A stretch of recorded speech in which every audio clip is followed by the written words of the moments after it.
শিবকুল রক্ষার্থে শ্রীকৃষ্ণের শ্রী গোবর্ধন ধারণ লীলা। এত ভাবিয়া কৃষ্ণ কোন বুদ্ধি করে টান দিয়া পর্বত গোবর্ধন পর্বত উপরে। সেই পর্বতটা কি এখন আমার ছিল না, সে তো জয়েন্ট ছিল। অত বড় 14 মাইল উঁচু 14 মাইল এরিয়া, সেইটাতে টান দিয়ে উঠে দিলেন। বাম হস্তে গোবর্ধন ধরিছিল তুলি, ভয় নাই বলিয়া আশ্বাসে বলি বনমালী। বনমালী কৃষ্ণ তিনি জোর গলায় বলতে লাগে তোমরা ভয় করো না, এইভাবে আশ্বাস দিচ্ছেন আমি আছি।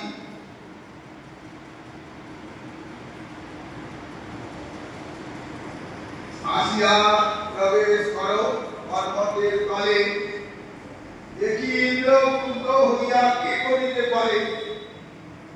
দেখি ইন্দ্র তোমরা এই যে পর্বত ধরে আছি না, এর মধ্যে তোমরা সকলে চলে এসো। ইন্দ্র ক্রুদ্ধ হয়ে কি করতে পারে দেখি। পর্বত করিব এন ভয় নাই করো, যত যত আছে লইয়া প্রবেশ ভিতর। মনে করছো যে আমি একটা আমাদের করলাম বলে ধরে আছি, ভয় করো না, পড়ে যাবে এরকম।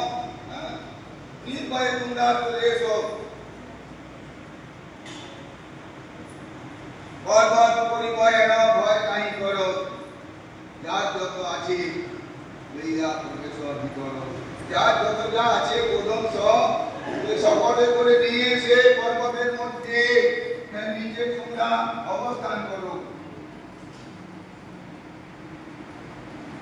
ধান প্রধান যার যেই হয় তার লইয়া প্রবেশ না করিও ভয়। তোমরা ভয় করো না, যার জিনিস তোমাদের সব নিয়ে যেতে।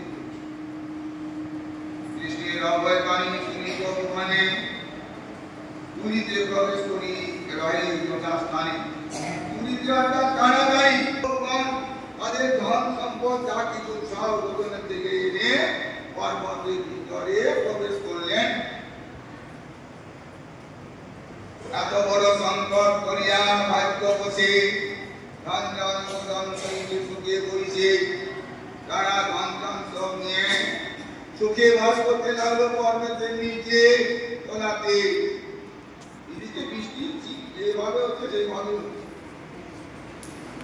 দুর্গমকে এক পায়ে দাঁড়িয়ে আছেন সহস্র বদনে, পা পাল্টায় না।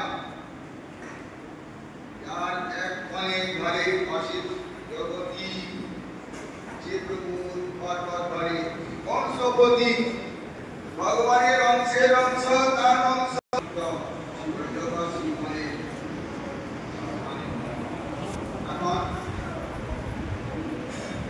সাতদিন পরে ঐরাবত নাট্যোত্তম ইন্দ্রের ধর্মনাথ ও কৃষ্ণ প্রকৃত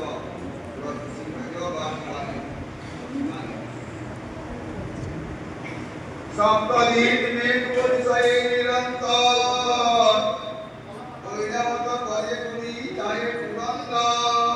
7 দিন 7 রাত একাধারে প্রলয়ের বাগধারা বর্ষণ করলো। শেষে অস্তিত্বে